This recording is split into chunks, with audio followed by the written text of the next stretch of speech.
Felice Basbøll, welcome back to The Next Generation. Thank you very much. Is university a scam? No. Okay, end of podcast. Why not? I think, people are very down on universities, and there are good reasons for this. I mean, so much of what you hear about universities is that people, even from very good universities, come out the other side with a degree that they can't use for anything, and that, I would agree that too many people are going to university. It's not what's right for everyone. And we've sort of built up this idea of the university as the only place where you can kind of make it in the world, because you need it to get, very jobs that you wouldn't have needed a university degree for before. But I also think a lot of the time that's because university has come to, especially to students who are now paying high tuition fees and things like this, they've come to symbolize more a kind of rite of passage, a thing you do where you spend 3 or 4 years in this environment, and then on the other side you get a diploma, and this is kind of your entry ticket into the world. And I think that's just the wrong way of thinking about university as a student. And I do history, and my experience has been that maybe, the standards are quite slightly lower than they would have been a few years ago. Exams have become more likely to be online and things like this. But in a general sense, I still have exactly the same thing that people used to, which is that I go into a place that has a brilliant library, some really, really good professors who know what they're talking about, and I get to learn from them. But so much of university is that you are now an adult and you are supposed to yourself make sure that you get something out of it. What you're, in now buying is actually access. And I just think too few people actually utilize that access because that's not what they think of it as. They think of the diploma rather than the actual 3 years that they spend there as what will be valuable to them in the future. Well, I guess a pushback someone would give as well is that you look at the things you've highlighted as a positive. You've got a great library. You've got access to unlimited books online. Every single book that is published in a library will also be online for the most part. There might be some niche books from like the 1800s that are totally irrelevant and specific to that place. Yes, I would push back on that. But also you've got these great tutors. And for me, that is the biggest argument for university being valuable. But actually, there are over £200 billion of debt from the institutions in outstanding student loans. You look at that staggering figure, and the two things you've highlighted, like the library thing, you can disagree with me, but like I think anything you need in terms of a book will be found online as well. The tutor thing, is it not the case now that actually the expert tutors can be found online too? So maybe we could have both those things and not have £200 billion of outstanding debt. But do people spend 3 years reading books and finding interesting people in their lives to talk to? That's not what people do if they don't go to university. Do you not think that's a very pessimistic view on people's potential? I don't think so. I think it is a fact that people get a job and they spend their time doing something else. The problem is that students now don't spend their time in the library and talking to these interesting tutors. So, you have a situation where maybe a lot of people would be better off not taking out those student loans because they're not actually taking the opportunity that they are paying for. And in that sense, I think people should think a lot harder about the fact that they're spending this money. I'm from Denmark, and in Denmark, university is free. But that also means that I went abroad to study, and I every year have to myself go onto the website and pay my tuition fees. And these I have to earn by having a job over the summer. So for me, there's a very real payment I make, which then translates to what I have to spend my time doing. So I make sure that I get my money's worth. But I think for a lot of people, because the student loan system is the way it is, people don't think of it in those terms. And they think of what they're buying, what they're getting with money, that everyone takes out student loans, everyone does this. They then think of that money in turn as just kind of lost and what everyone pays. And what they get at the end is this diploma that might or might not get them a job. So I think that is just a problem of it's the wrong way of thinking about what you get. And on the outside, I think a lot of people are very optimistic about things like, oh, you can just go on YouTube and watch videos and, there are all sorts of online courses, which is true. But a lot of the time, those don't have the same quality control that a history degree would have at university, despite some problems in the university system. By and large, if you go in and you do engineering or you do history or you do English, you're going to get much better value education than you would random online courses you can do in your free time. And that isn't to say that everyone wants that or needs that. But I don't think it's true that you can get the same value outside of the university system. Well, it depends what you mean by value. Because on one hand, value is the wisdom of these professors that know what they're speaking about. But on the other hand, that value becomes redundant if society and technology changes to a point where these 60-year-old, 70-year-old professors, not to discredit them too much, I'm sure they know what they're talking about, but they know what they're talking about based on what they studied 40 years ago, potentially. Then you get the advent of AI and all of these different things that you can find out updated information about online on YouTube. Maybe actually the risk of misinformation, like I completely accept that. Maybe that risk, the trade-off is worth it if you're getting actual up-to-date relevant information most of the time. I think people have a very wrong sense of what you're supposed to learn at university. And a lot of the time that's because what people write their dissertation on will be things like Facebook's influence on such and such, or some really up-to-date, TikTok's influence on young people. And this is what people think you should know at the end of university. All of this I don't think is particularly relevant. What it is relevant to learn at university are kind of things that are longer term.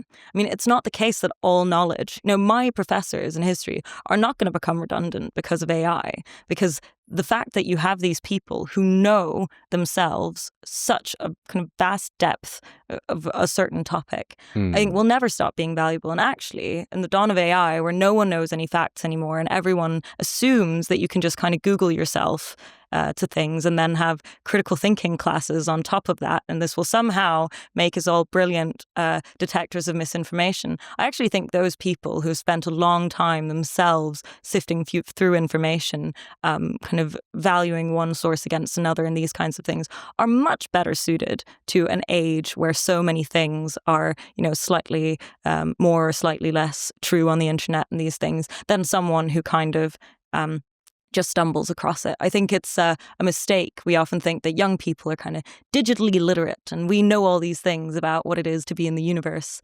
And therefore we kind of dismiss what older generations know. And this is both in a kind of life sense. I don't think that my grandma's, advice about life is in any way redundant because she didn't have the internet growing up. But similarly, in kind of actual, in education and in these places, we know that teachers who've been around for 40 years are much better at teaching students because they've been doing it for a long time. And I think we have to rethink education so it no longer tries to be relevant and up to date and these things, but teaches more foundational things that everyone should know. There's so much to unpack there.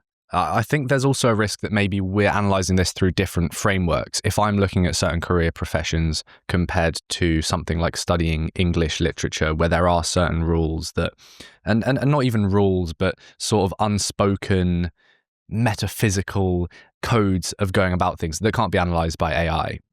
I totally get that a professor would be useful for that. But then if you move into, say, the tech space, or, I don't know, the field that I'm in, like creative media, if you have a professor that learned all their stuff 40 years ago and their syllabus is restricted to that, it is redundant. So I don't know if you'd be willing to cede the ground that maybe at least in certain fields, it would be better to study online.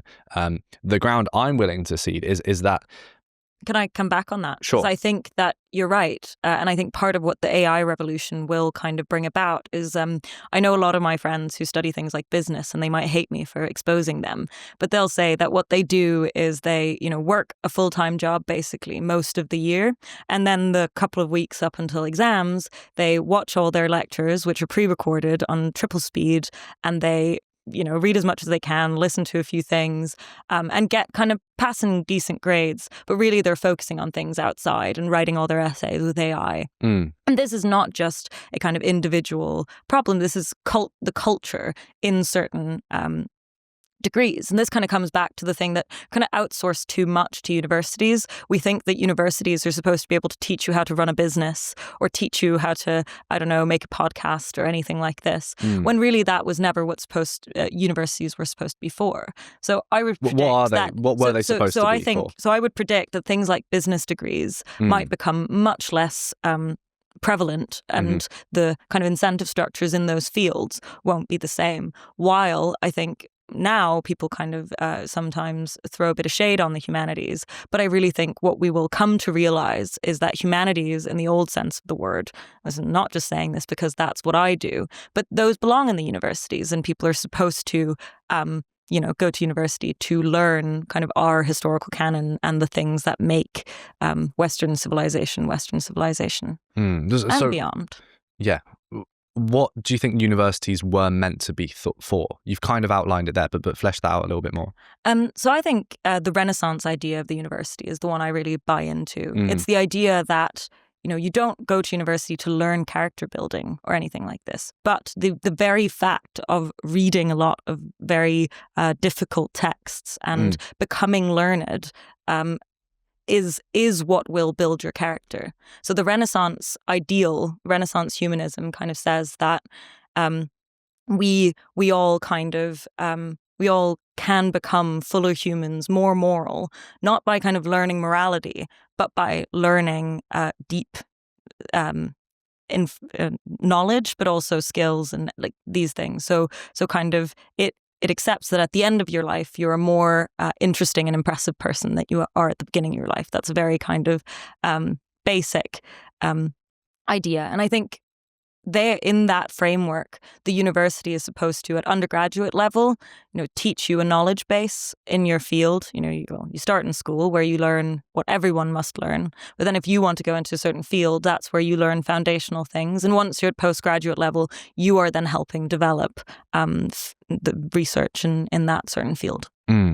Why is university superior to self-education, or at least doing some other form of education, if you are pursuing that sort of Renaissance ideal? What is it in university that helps you pursue that? You believe in intergenerational exchange. So you believe in the idea that an older professor kind of mentors a younger student, and that there is this kind of physical space people go to, and in that space, you kind of become more of an authority figure. I think part of what is wrong in universities today is that we have forgotten that the professors are the authorities. They are the ones that know what their students are supposed to learn, not the bureaucrats, not the people in the administration, but the professors know what's best for their students in their fields. And the students are supposed to think that they are worse and don't know anything. I mean, I remember being told in a class that, what I learn is just as good. My perspective on something is just as good as my 60-year-old professor. I shouldn't be worried about expressing my opinions. And I think actually, I shouldn't be worried about expressing my opinions, but they're definitely not as good as the guy who's been studying it for 40 years. And this is the thing that we've lost because we overvalue youth in our society. And we think that young people have all the answers to the climate crisis or to the digital world, or they will know how to use AI. Whereas really, I don't think that's the case. And that is the value of the university, that if you want to be in this kind of intellectual space, you get to learn how to interact with that kind of exchange, which I think is very important. This is a very hard conversation to quantify and put in an understandable, non-wanky way of muddled ideas. But I just don't think it's true that we overvalue youth. I think we pander to the youth, certainly too much maybe. But I have this suspicion, which strong argument, I know, that there's something baked into human existence where the naivety of youth is an indestructible tenet of being young. And the reason it's so special is it exists purely because of the fact that you haven't had enough experience in life to be cynical and to experience bad things and maybe experience what actually happens, pragmatically speaking. And you have to be pragmatic. You can't be this dreamer that, puts forward these ideas of utopia that young people do. It's obvious that this is the case, that young people have this naivety and this ambition. You see it with everyone wanting to be a communist or whatever, or like just stop oil.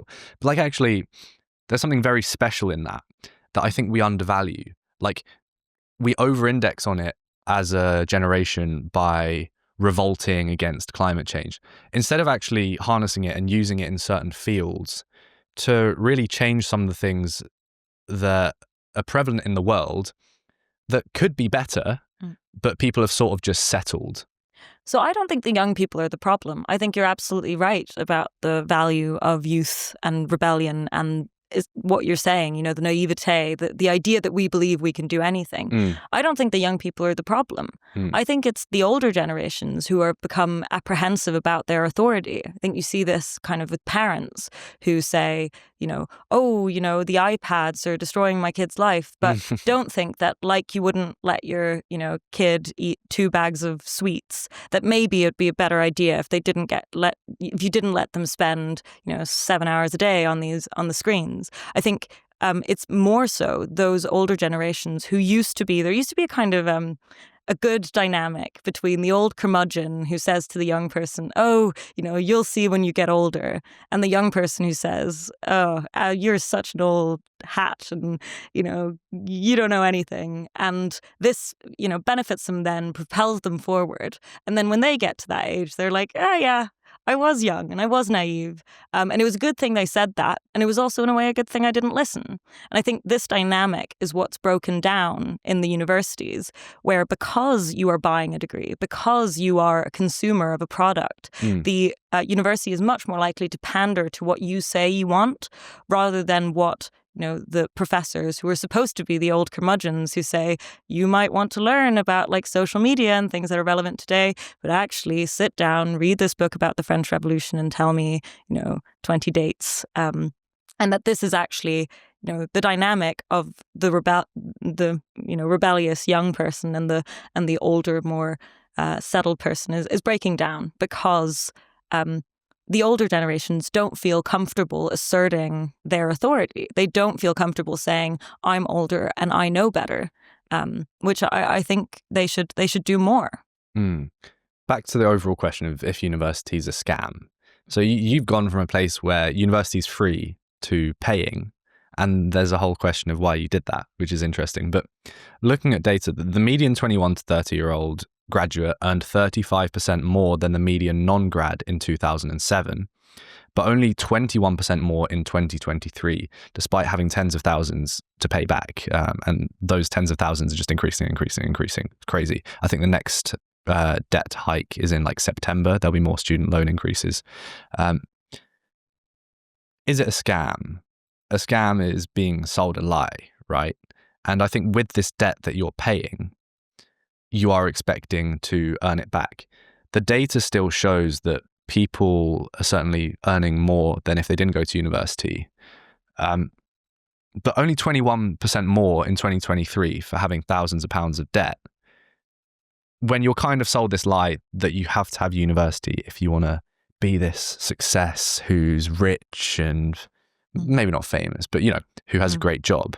Like, I think it is a scam. And I think the data shows that the reality, the real outcomes of these grads, it doesn't align with the myth that they're shown. I think this is true, but I also think, if you're looking at that as an individual, if you look at that stat and say, I'll earn 21% more, then you're going to do it. I mean, the problem is that you're right in a kind of broader sense that a lot of people who are now going to university probably don't need to and would be qualified for jobs without that degree.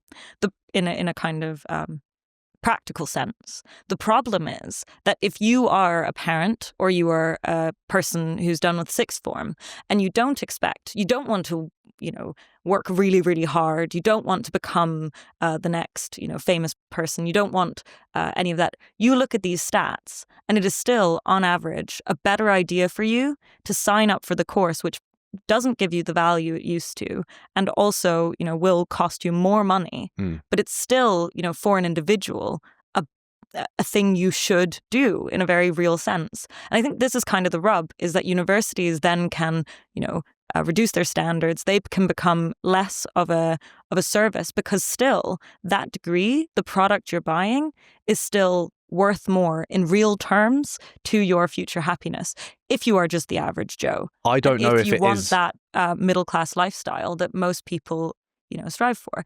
But you're putting middle class lifestyle and happiness in the same sentence, as if one necessarily follows from the other. I just don't think that's true. And what I would question is if that 21% more pay that realistically you're only getting because certain employers now, they suppose that you have to have a degree to even like get into the filtering mechanism that they use to select people that they interview. And that's probably artificially put there, because otherwise I don't even know if this 21% thing would occur. I think it would be absolutely, 0% but that's the more. problem, because that's one of the problems. That is the case. Yes, that's the problem. So that's one of the problems, and we can talk about that later. But the other thing about happiness is earning 21% more than someone else isn't what defines your happiness. I don't know if those 3, 4, 5, 6 years you sacrifice of your life,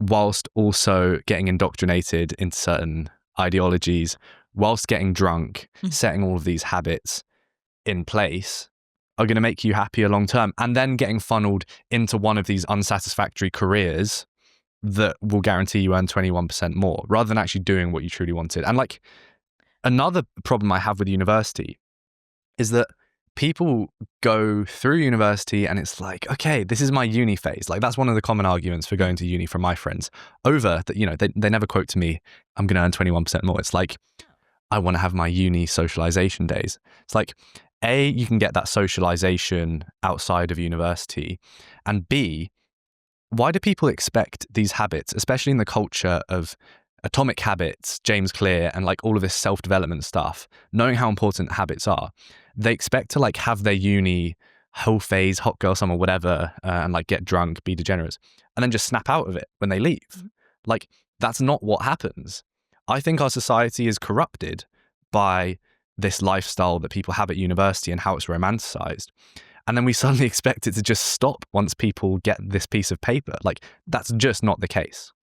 Well, I think, you are wrong in that. I think, the middle class lifestyle, I'm not talking here about a certain, house or whatever. I'm talking about in financial terms. I don't think most people are looking to be extraordinary. That's not how most people live their lives.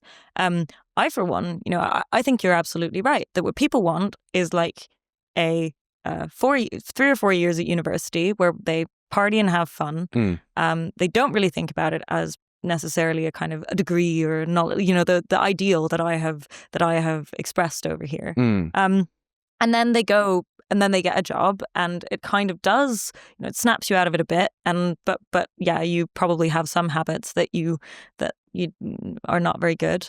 But I think this is actually what happiness is to a lot of people. There's no saying that someone who really drives their whole life and just works. That's never necessarily been what brings everyone happiness. And I do think the most normal people want normal things. And therefore, I think the problem is the incentive structures that people are given, which is that if you go to university, you will on average have a slightly better future life in pure financial terms, and you'll have these 3 years to dilly-dally around and have fun. And this is what most people think of as the good life. I think this is not great. I think that universities, and this is why I think, the real campaign that should be driven here and which would solve a lot of these problems is make university hard again. That is what we need. We need the university itself to deselect for people who don't actually want or need to be there. And that way, the jobs that, want normal people can no longer maintain that they need these degrees. And this is the real thing. But obviously, if you have universities that are run by bureaucrats and people who are trying to make money, rather than people who care about the academic integrity of the university, then you'll have those incentives. And I mean, I don't know the numbers, but it is well known that the administrative side of universities has expanded immensely in the last 20 years. It used to be the case that the people kind of running the university were academics, and they did it kind of begrudgingly for 3 years because someone had to, and they tried to make the administrative bureaucracy side as small as possible. And now you hire external people who know about things like marketing and PR and, how to present yourself well to international students and all this. And they become the people who, decide what the university is and how it works.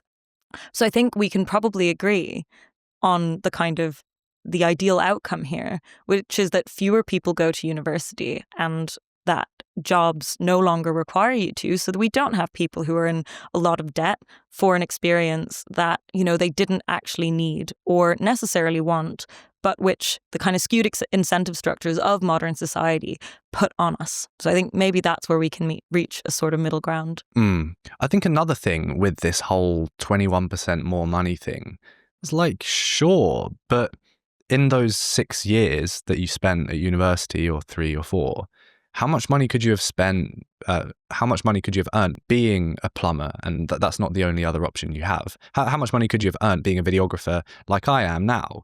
And that's not me saying I'm raking it in. I'm just saying how much could I have Everyone should be podcasters.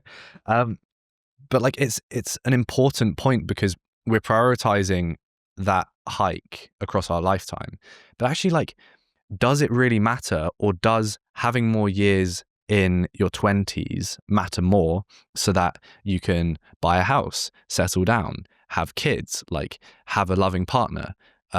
Whereas, it's unarguable that by going to university, I don't even know if unarguable is a word, inarguable, going to university, you're pushing life outside of university back, especially if you're doing 6 years, especially if you're taking 2 gap years before that. You kind of revert the progress you made to independence by then going to university. You're pushing all of these important things back. And this is part of the problem we have. Total fertility rate, 1.44, it needs to be 2 for replenishment level. Everything in terms of relationships is trending in the right direction. People having less and less relationships, divorce rates, whatever. And I think part of this is that there's some sort of, and again, I'm railing against something that is pervasive across the whole of our society. So it's quite a contrarian arsehole hard ask point of view to have. But there's something in that system that's fundamentally wrong, where we're finishing that late and then we're suddenly thrown into the real world and we have to take a few years to acclimatize. By the time we've acclimatized, it's too late. Well, I think this is true. And I think part of what it means that everyone goes to university is a kind of homogenization of kind of everyone's lives. What does that mean? So, the fact that universities are easier on average than they were means that more people are getting the same kind of shit degrees that they can kind of get with very little effort. And I think we've built a society that doesn't really ask for effort for kind of specific things, because everything's put down to a kind of median level where everyone can go along. And this is because we're quite afraid of failure. We're afraid of people kind of getting a bad experience by being kicked out of university or any of these things, and that this will kind of set them back forever. And this then also becomes true because now if you're a university dropout, unless you're like Mark Zuckerberg, you are unlikely to be a massive success, because the type of person who drops out of university now is really not good. So the story about someone who drops out of university is it's hard to fail university now with the way the incentives are set up. So if you drop out now, it is true that you won't be doing very well. But that's not true if, a lot of people end up dropping out or realizing that it's not for them because it's simply too hard. So we have this, because we're unwilling to set standards for people in certain places, in entry-level jobs, in all these things, because we don't want them to fail. That means we end up putting them through mediocre experiences where they don't really either fail or succeed because it's very hard to do either of those things. So I think that you're right that a lot of these things are down to us being afraid to put expectations on young people. And we should have expectations for young people. And I don't think it's very good for us that we are just that this is seen, this is back to kind of what I was saying before about how, of course, young people want to party and have fun. This is like what it is to be, in your early 20s. It's the easy way out. Most people are like this. But it used to be the case that you couldn't just do that. You can't just, piss about unless you have really wealthy parents. But now the way we've set up the system, you can. So I think that's all about. And again, if universities were just simply harder, you would have the people who go through would be better educated at the end and more valuable to workplaces who need them. And other workplaces would realize that they're better off just hiring people who haven't gone to university. And this is kind of the way to regulate some of these things. But I think for that to happen, we need to develop a culture where we're willing to set expectations for people and not be so afraid that we're all too frail and we'll all fall apart if anyone asks anything of us. I still just think, university as a concept, I don't think is a scam. But university in the current climate certainly is. And we've outlined all of these things. It does need to be harder. You've kind of said that certain subjects are more important than others to be at university. I would say that there are certain types of subjects that you haven't outlined that also are important to be at university. Absolutely. And the whole concept of university and having a qualification, being qualified in something is important, depending on the field. Like, we need qualified experts. Doctors. Exactly. Surgeons, lawyers who know the law. But that trust has been lost as well. The value of a degree and what it actually means. And I think it's actually indirectly benefiting Podcastistan and people like me speaking into a microphone, because that trust in experts has been lost because they fucked it. So now, instead, people are going to Joe Rogan for wisdom on the world and the truth of who Winston Churchill really was. Yes, I think this is true. And I want to, kind of give you there that, yes, the experts lost the trust. I mean, we've had so many times now where people who are university educated and supposed to be the kind of better people of society, the stock who knows what they're talking about, being wrong again and again about, what the public wants on things like Brexit and Trump in 2016. This really sent people flying. And, the mainstream media didn't deal very well with a kind of changing public opinion, and therefore kind of discredited themselves as kind of sources of information that people trusted, because they were so afraid of kind of giving in to any kind of alternative viewpoints.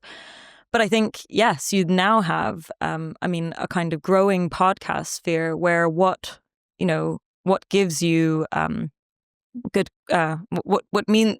success means in this sphere is that something is interesting for people to listen to, that something is entertaining, that something is, good. And this is something that's been happening for a long time. I mean, the kind of growth of digital media and television in general has meant a kind of conflation between entertainment and news media in a way that didn't exist before. And I think podcast land, Podcastistan, has kind of exploded this into a whole new kind of realm where, you have the story of Joe Rogan bringing on Darryl Cooper, the kind of completely discredited historian who claims that Churchill was the chief villain of World War II, and that says things about the Germans that to any educated 20th century historian is Nazi apologism, even if, it makes clear that he's not in favor of Hitler and whatever. But this is kind of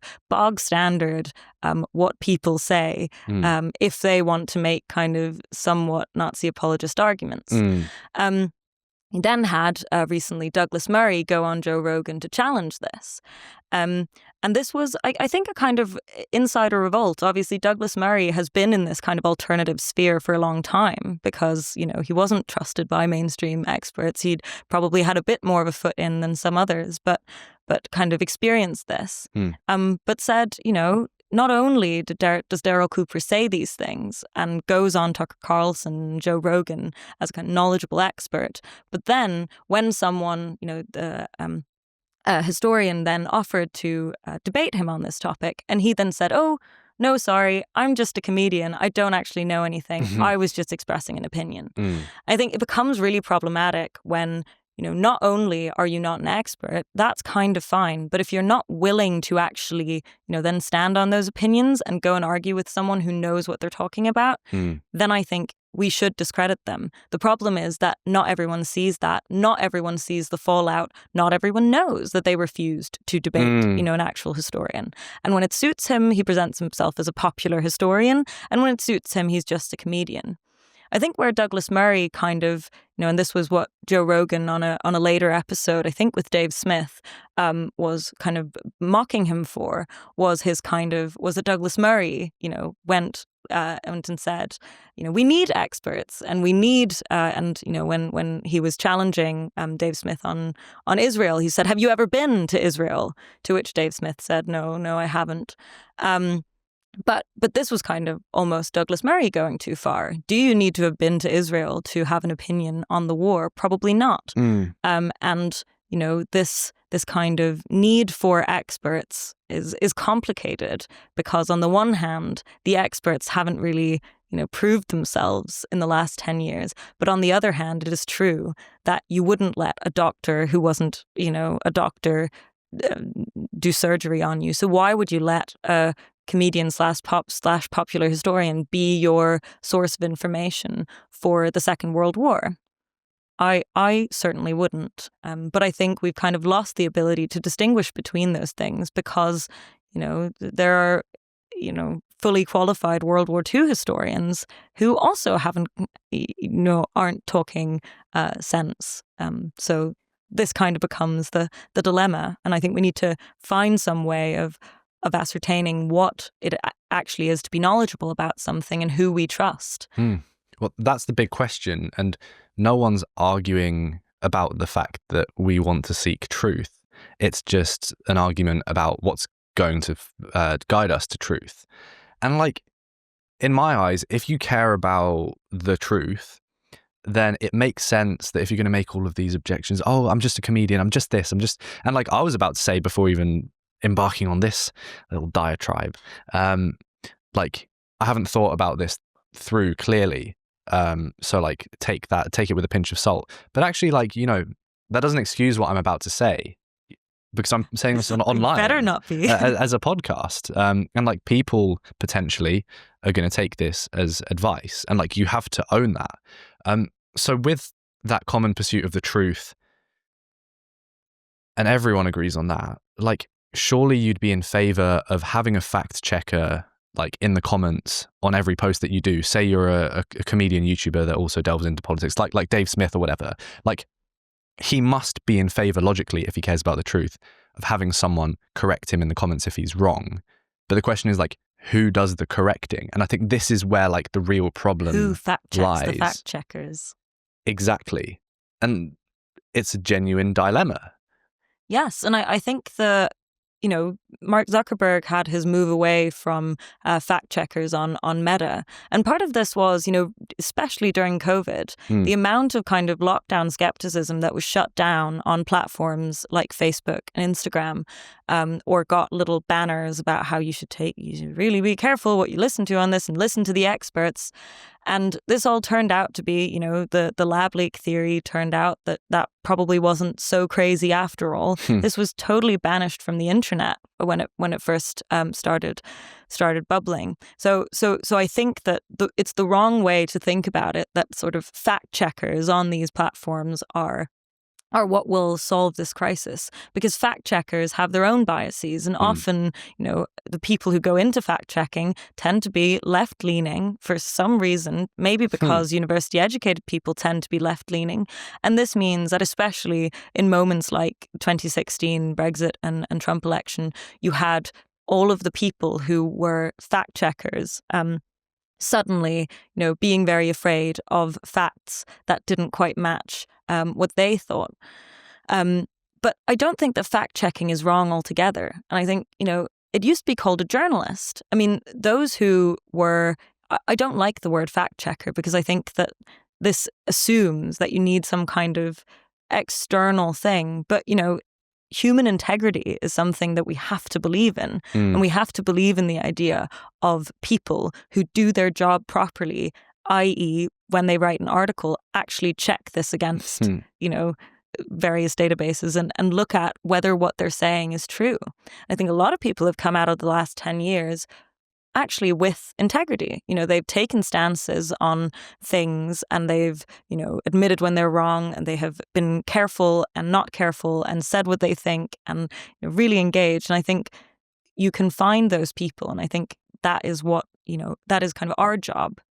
But then I think what the Darryl Cooper thing really illustrates is that what's actually needed is a kind of battle of ideas, an idea that what is the best kind of disinfectant for bad ideas. It is that they're aired, and also that they're challenged, and that people, have it out, in real life or on podcasts or on CNN or wherever, and that you invite people who have large followings, even if you don't think that they are all the best or most factually accurate.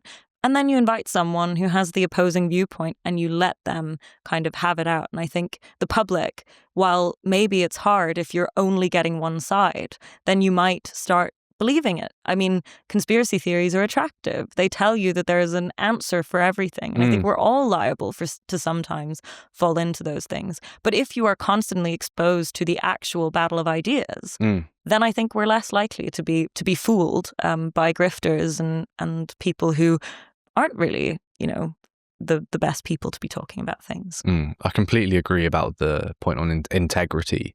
And I think a lot of this just does come down to these people that want fame, they want money, they want clout, and they're fucking pussies that can't stand by what they said. They have to say, I'm just a comedian, I'm just this, I'm just that. Yet they want to have it all. They want to be a guru and they want to be famous. And then they also don't want to get lambasted when they say something retarded. You can't have it all. Exactly. And I think if you are a public figure, you need to be ready for scrutiny. And you need to be ready for people to not like you or like you. And you need to accept that you will be wrong sometimes. And not only will this be kind of, bad for the public, but it'll also you will lose credibility if you are wrong enough times. So you need to be damn sure that you know what you're talking about, and you need to do your very best and accept kind of scrutiny. And I think especially accept scrutiny from your political opponents as a kind of, I guess, the baseline for engaging in public discourse. Can you see a way out of this that's not just based on morality? Because I can't. You can't outlaw people wanting to be a man in the pub just giving his perspective with 1.2 million subscribers or whatever. You can't outlaw that because they're going to be right sometimes, like Joe Rogan on COVID or whatever. So you can't outlaw that. What do you do? Like for me, there's no way of going about this. You can't outlaw that and trust the experts. And you also can't hold up the non-experts. Like, it just comes down to good conduct and valuing genuine truth. But like, we don't value that anymore. I also think it's about cowardice a lot of the time. I mean, often within, both the mainstream media and here I'm also talking about the universities, actually, back to what we were talking about earlier. The problem is that there are many people within the media and within the podcast sphere and within, the universities who think that things that are going on are wrong, but you're unwilling to challenge that. And I think, we often say, oh, it's fine. People are very worried about cancel culture. And I get that. And there are things, gender critical feminists have been horribly treated by, in many places and fired and won court cases and all these things. And I don't think that should be kind of disregarded as a really big problem. But most of the time, airing a slightly out there opinion for your environment isn't going to get you fired, or it is just going to make you lose friends. It's going to make you, an annoying figure. People are going to like you less. You might be invited to fewer meetings. But this is part of what institutional integrity is both building an environment that could take criticism, but it is also being the person who is willing to, from the inside, make critiques to make the system better. And I think actually, what Douglas Murray did, going on Joe Rogan and choosing not to talk about all the things that he and Joe Rogan would get along just fine talking about. He chose to go right to the point straight away in the interview and take him to task on this. I think that is what we need. We need people to, individuals to be brave enough to hold their kind of spheres to account. Because often the people, this is the thing that annoys me so much about the university, is that you'll talk to academics will write anonymous articles in various newspapers about how bad it is and wokeness has gone mad in the universities. And in the end, it's, they don't actually speak up in the staff meeting. They don't say anything, and they aren't willing to put their name to it, even though they're the tenured professors who won't lose their jobs, but just have a bit of a hard time in the staff room. Whereas, it then comes to kind of younger academics, and I then say my piece.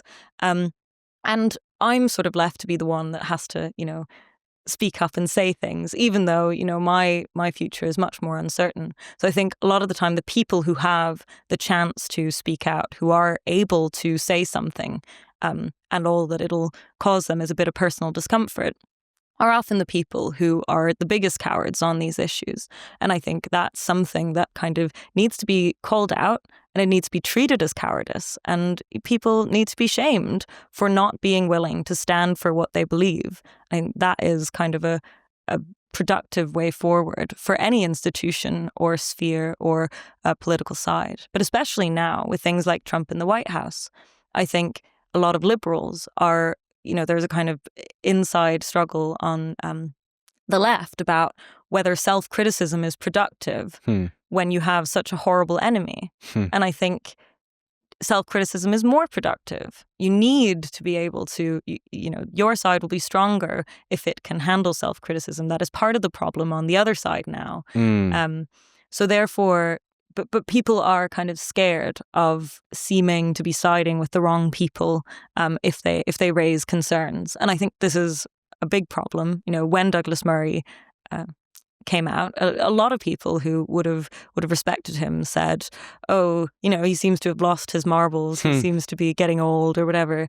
And this is unproductive and not the way forward. It's so important. And also kind of obvious, one of those obvious things you don't realize, but self-criticism is a risk because your opponent can use it as proof that you're wrong. Yeah, it is. But I think, you need to believe that your ideas are strong enough that your opponent won't be able to make it total fodder for their side.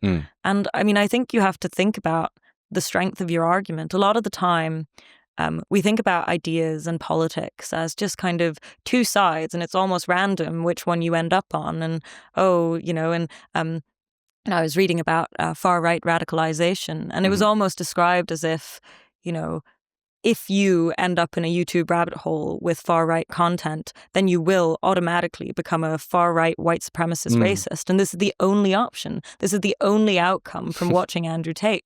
I personally have consumed a lot of Andrew Tate in my life. You're a big fan. And he has become more despicable to me the more Andrew Tate videos I've watched.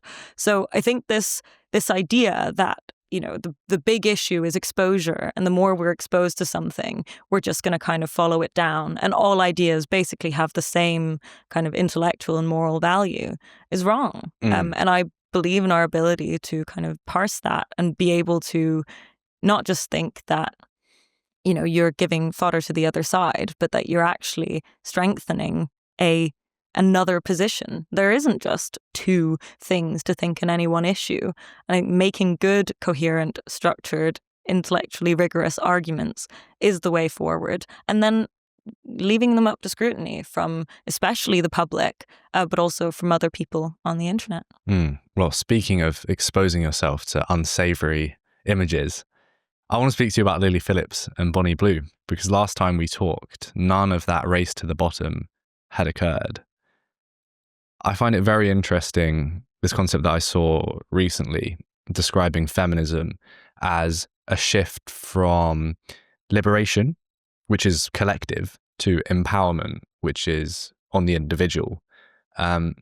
We can unpick this a little bit as we go along, but I think that's at the core of this Bonnie Blue, Lily Phillips thing, is the shift from collective empowerment to just individual sort of hedonism, essentially now. What do you think to all of that? Well, I think Bonnie Blue and Lily Phillips, at least until recently, were a good case of a kind of frenemies gone wrong situation where Bonnie Blue and Lily Phillips were good friends, and then they got into this kind of competitive spiral where each of them were trying to out horror the other on sexually explicit content and the number of guys they could bone in a certain number of hours. And I think Lily Phillips, on her recent interview on Trigonometry, described herself as an attention whore, and was proud of this. And I think this is what's going on in this case. They are attention whoring themselves into more money, more fame. And I don't think any of them particularly regret this. I mean, I think they are, the positive outcome of the kind of OnlyFans lifestyle. They have taken a big risk in exposing themselves on the internet and earned big by doing it. And I think especially Lily Phillips, who often comes across she's now been interviewed by The Times, I believe, or the Sunday Times, and has been on Trigonometry, and, is presented as a kind of a curiosity, but overwhelmingly, she's actually relatively coherent when she speaks and kind of an interesting person, and people view her as a little bit of a zoo animal. Whereas I think Bonnie Blue hasn't actually achieved the same level of respectability, which I think is kind of down to the documentary that came out about Lily Phillips, where she was humanized in a way that I don't think Bonnie Blue has been. But that said, I think the two of them, represent something interesting, because everyone sees them as this like sign of everything that's wrong with Western civilization. And I think both of them were trying to break records. I mean, they are like, the Guinness World Record guy who skateboarded across America, and they are not representative of anything by definition. That said, the kind of OnlyFans, young girls having OnlyFans, and I think something like the average earnings are $100, pounds a month, who give up all the same things as Lily Phillips and Bonnie Blue, i.e. all of their personal friends now think of them as an OnlyFans, sex content creator. And, they expose themselves to various, to all the things that it is to be naked on the internet. But without a few Twix bars. Exactly, but without any of the benefits. And often they think that just, being naked on the internet will be what is my big break. But that's not how it works. And that's not how it works if you're an Instagram influencer, and it's not how it works if you're a sex content creator. So I think, I feel more sorry for girls who think that, it is that you can give up all the things that you give up by being a content creator without any of the gains, and will probably have to admit defeat and get a different job, but now with a past as an OnlyFans content creator. I do think it's representative of where our society is at. And I completely take your point about how definitionally these people are the exception. But I don't think that's what people are really talking about. It's not the act of doing it. It's the fact that we even can sort of stomach the taste of watching them do that. The fact that they're getting all of these fans. That's symbolic of where our culture is at. Whereas before, people would have been disgusted and they would have been sort of these niche, not even Playboy, but like these weird porn tapes that are like violent and illegal and outlawed in countries. They would have been like starring in those.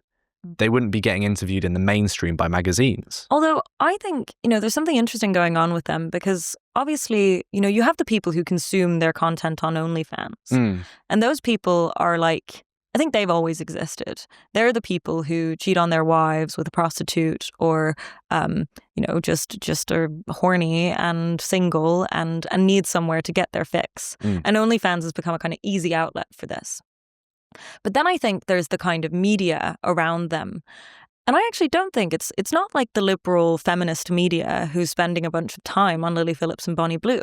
It's largely the right-wing kind of more traditional media, which is kind of giving them a platform. It's the people who find this abhorrent and representative of some cultural trend. They're the ones that, talk about Lily Phillips all the time, write articles about Lily Phillips and Bonnie Blue, interview her. Sometimes it's more mainstream, but I think actually a lot of the outrage is what is more so driving the attention on them than it is any kind of positive image. I think the reason that they're so famous is because they're oddities. I mean, the reason that people are so, the reason I'm so interested and would watch an hour and a half interview with a prostitute is that I'm fascinated by what she's doing. That's not because I'm attracted to it or think that it's in any way moral. It's because it's interesting and weird.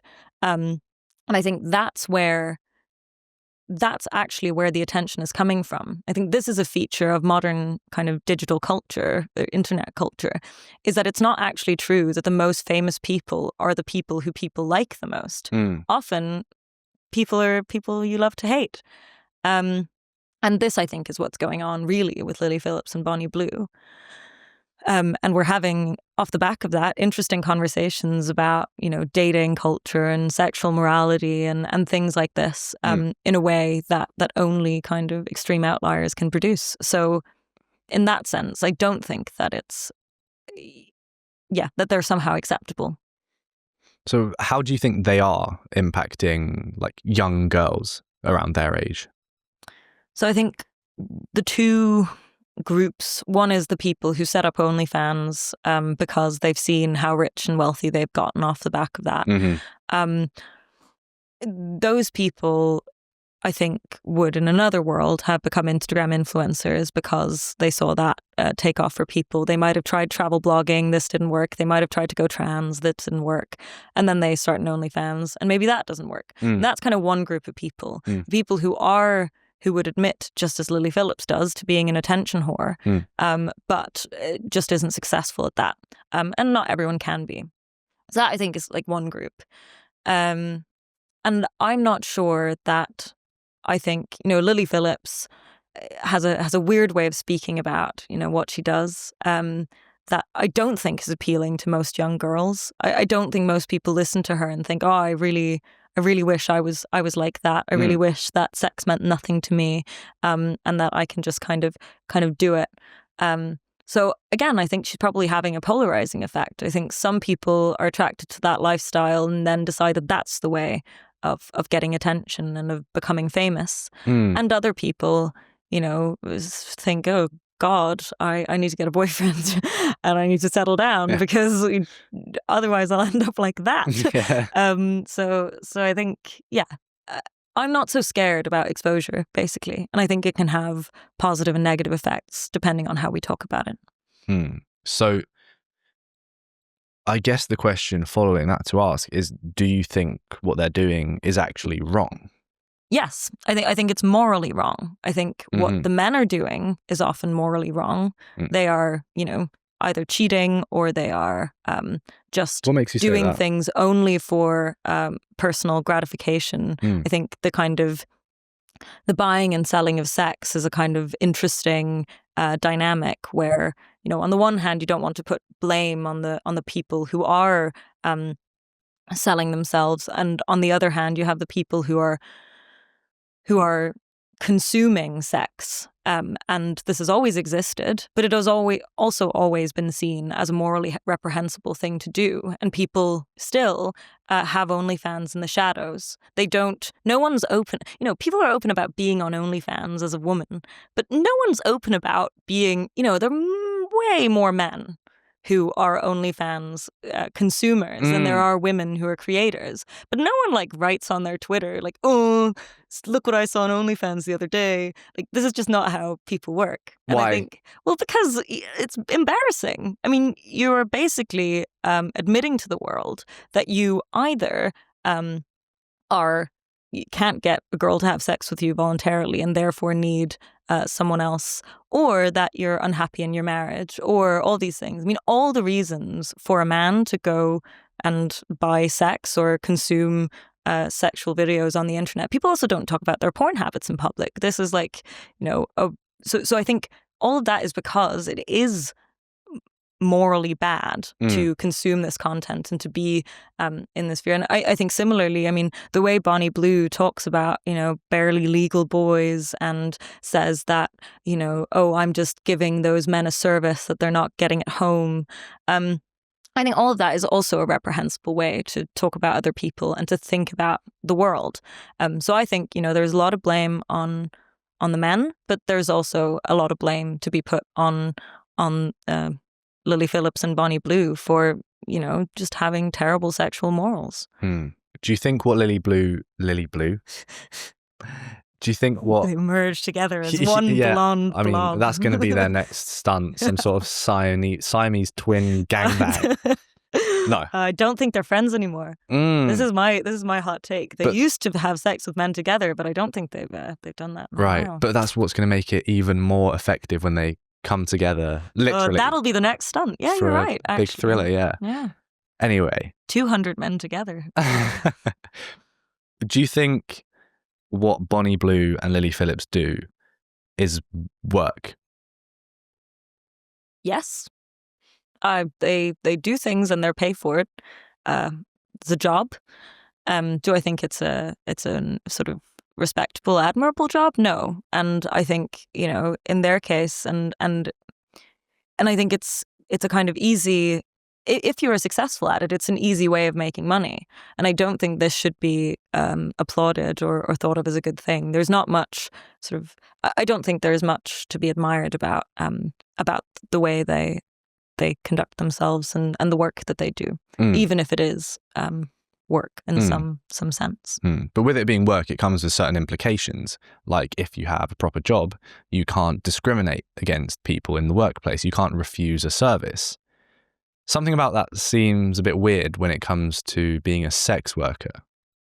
Absolutely. And I think this is one of the reasons that sex work is really hard, and you would want them to be able to say no. But I think this is also just part of the kind of the structure of especially OnlyFans, is that a lot more of all of that, all of those guidelines and things are on the creator. So in that sense, the system of OnlyFans where you can just do whatever you want and earn money off it is better for the person who's selling than, a pimp situation where you have someone else controlling who your clients are. So I think all of this is, it's an interesting discussion about what, how we think of jobs today and how we think of work and whether it is. But I think the fact of the matter is that it is a job. And then I think we can start talking about whether it's one that we should aspire to, or one that isn't that. I mean, why does it have to be that way around? Why can the fact of the matter not be that it's not a job, and then we have to discuss starting with that as the presupposition? That it should be illegal. Yes. To sell sex. Yes. There are people who argue this.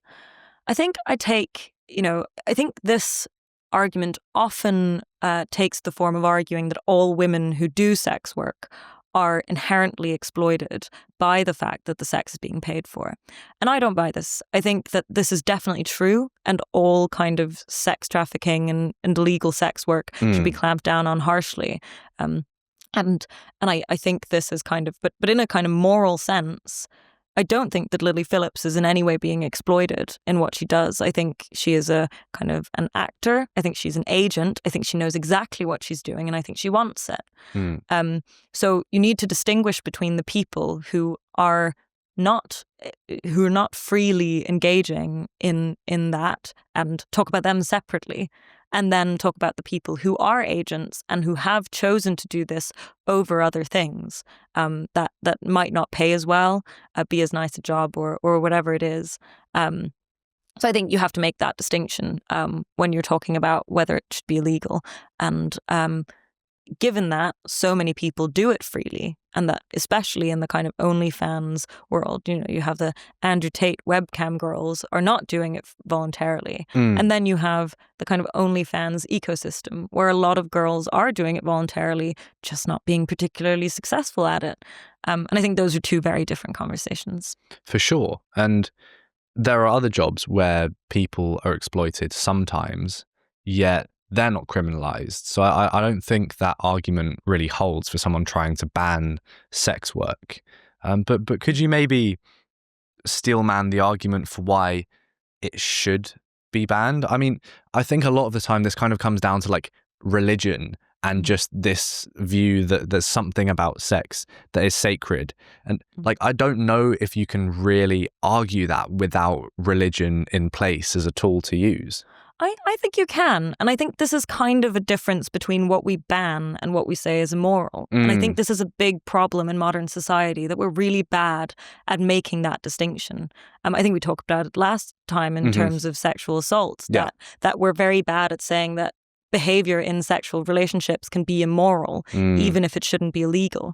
And I think the same thing goes for this, that it is, you can ban sex work for religious reasons. There are also radical feminists who want to ban sex work because they believe that all sex work is exploitative because of patriarchal structures that mean that women can't, if women choose to do sex work, they're not doing so voluntarily in any case because it's bad for them. Often these arguments rely on some kind of psychological trauma being necessary for someone to want to engage in sex work, and so on and so forth. Which is pretty patronizing towards the women. Yes, and which I don't think in any way accurately describes Lily Phillips or Bonnie Blue, and I think that this needs to be kind of taken into account.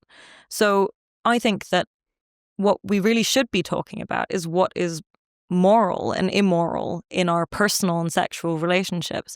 And people pretend this is really difficult. People pretend that it's like impossible to figure out whether one night stands are good or bad, and whether sex work is good or bad. And really, I don't think it's that hard. We know how to do it in friendships. We know what a bad friend is. We know that when someone pretends to do something and then they end up being a lying bastard and they're your friend, that you lose them as a friend. And this should be exactly the same in sexual relationships, that morality is not determined strictly by did I or did I not consent to this act, and we go into these contracts. It needs to be about kind of a broader thing about, are you being a moral person to someone else? Do you treat them with respect?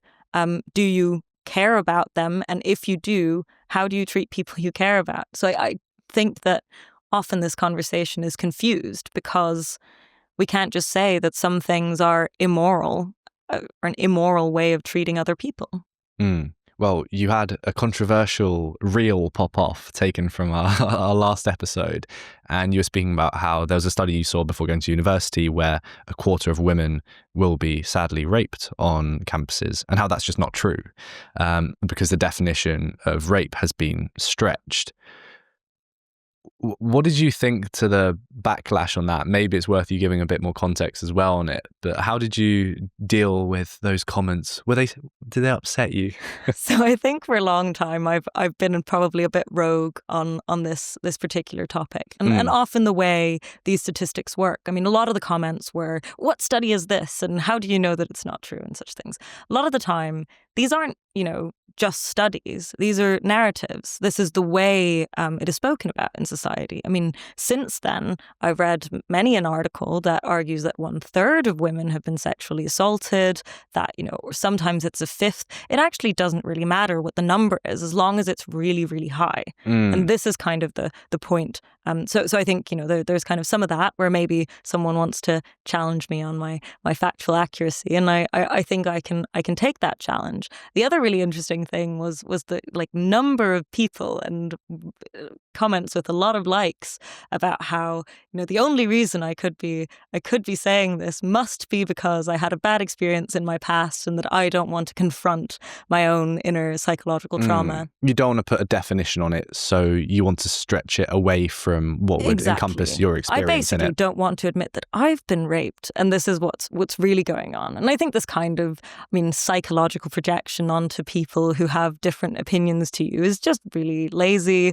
And, everyone can psychoanalyze each other to death, but that's not going to change, what we think about each other. And I think we have a kind of tendency in society to really value kind of lived experience as the main reason that anyone could be credible on anything. And ironically, most of the time people are supposed to be credible if they've been assaulted. But in my case, because this was supposed to somehow discredit me, depending on what the position that the person holds is. There was often this comes up in kind of sexual assault cases or not in cases, but in debates where you'll end up having a kind of pseudo-humorous, and it shouldn't be humorous thing, but where people on either side of an argument about whether a campaign was good or whether something or other say, I am a survivor and I think it was a good campaign, or I am a survivor and I think it's a bad campaign. You can kind of, you don't want to laugh about it. But the more serious thing is that this kind of says that the only way you would be allowed to engage in a political discussion about sexual assault is not only that you must have had the experience, but also that you're willing to share it with the world. This idea that we might want to keep things private and that we can argue our political positions irrespective of what our personal experiences are, and that doesn't mean that we have or have not had those experiences. But I think we've lost the ability to kind of say, actually, it's totally fine and should not be expected that you put your past traumas on the table before you engage in any sort of political argument. I think this is really problematic for the direction political discourse is kind of going in, not only because it puts a big burden on people who've been victims of various crimes, but also because it creates this very warped power structure where someone is either trustworthy or not on the basis of something that has happened to them, not on the basis of how good their arguments are or what they know. So I think it's overall very destructive. And I think it is a kind of breakdown of the idea of the private and public life, where I think politics, podcasting, all these things, me going on your show, should not at all have anything to do with my private, what I do in private. This is how you're allowed to have a public expression and a private life, and not share that private life or want everyone to know about it. Well, I think what that reel touched on was something so interesting, which is like morality versus what should actually be law. And I don't know, we kind of, on one hand, we have this predilection for thinking like if something's immoral, then it should be illegal. But then on the other hand, in certain cases, we kind of think the complete opposite. So it's like it's this super muddy thing. And one of the common pushbacks I saw in the comments on this was people kind of just being like, okay, yeah, the definition of what is rape versus sexual assault, it might have been stretched slightly and exaggerated to scare people more or for whatever reason. But surely that's a good thing that we hold people to higher standards. And if some sexual assaults that are also disgusting are counted as rapes, like maybe that's a trade-off we should take because we should have such high standards. That was like one of the most common pushbacks I saw in the comments. Yeah, but I think this really devalues what sexual assault is. And I think the consequence of this kind of thinking, because obviously this came with the Me Too movement. And since then, universities especially have put policies in place that kind of are supposed to then deal with the sexual assault epidemic on campus. And I think what this really does is that it forgets the distinction between violent assaults and like bad experiences, so much so that a university thinks that it's adequate to deal with sexual assault through a university complaints procedure, which you like go online and write a complaint like you would about an essay that you think you got a bad mark on. I think it's a really problematic, the stretching of the term doesn't actually change anything about what's going on. It only changes our perception of how wrong it then is. Because if in our head, sexual assault is someone, being a bit, kissing you without asking them or these kinds of things, then we actually do devalue what sexual assault is. And even if you say that it's still just as problematic, you don't actually think that. And therefore, the kind of solution to someone having been assaulted is also watered down. And things are just, assumed to be able to be treated by these bodies. I mean, at my university, you can anonymously report a sexual assault, and it will be used for kind of campus statistics, even though it's unverified and it's not, and it's anonymous. But not only is this then supposed to be somehow a kind of affirmation that we kind of think that your assault is valid, or I don't know what that is supposed to do. If you are a victim of a crime, then we should be, empowering people and telling people that they should go to the police with it, much as that might be a horrible experience. But if you think that someone has done something illegal to you, then it is our moral responsibility, both to ourselves and to the rest of the world, to get criminals locked up. I think, therefore, it is a big problem if we blur the lines between what is a crime and what is a complaint and what is just normal human interaction. So I don't think that stands. Felice, thanks for coming on. What's next? What is next? Yeah. I've been writing, so I write articles in The Critic or Unheard. And I have a Substack called Inside Baseball, Inside Basbøll. See what I did there? And yeah, so I'll be hopefully writing more in the next few months. I help run a summer school called Living Freedom, which is the best thing in the world. Which I think everyone who is below 30 is under 30 should check out. Our applications for this year are sadly already over, but a really, really interesting project where we help young people debate and bring people together who want to, discuss difficult topics and get into the weeds of philosophical arguments about private life and public life and these things. So I'm really looking forward to that, and we'll be working hard on putting together more of the program over the next few months. I'm gutted I can't go. I'm away, but otherwise I would have done. I know. It's great. Living Freedom alumni I'm sitting across from at this table. And Living Freedom big boss. But yeah, you'll have to come back on and we'll do a part 3 sometime. And I want this to be a regular occurrence until you're the new... I can't put you as the new something, because you are a contrarian in the best of ways, where you don't just buy something wholesale, you genuinely just do pursue the truth. And I think you have the dignity to admit if you are wrong, but you never really are, which is so annoying. You need to be wrong more. What can I do? Thank you very much for having me on, Elliot. It's been a pleasure.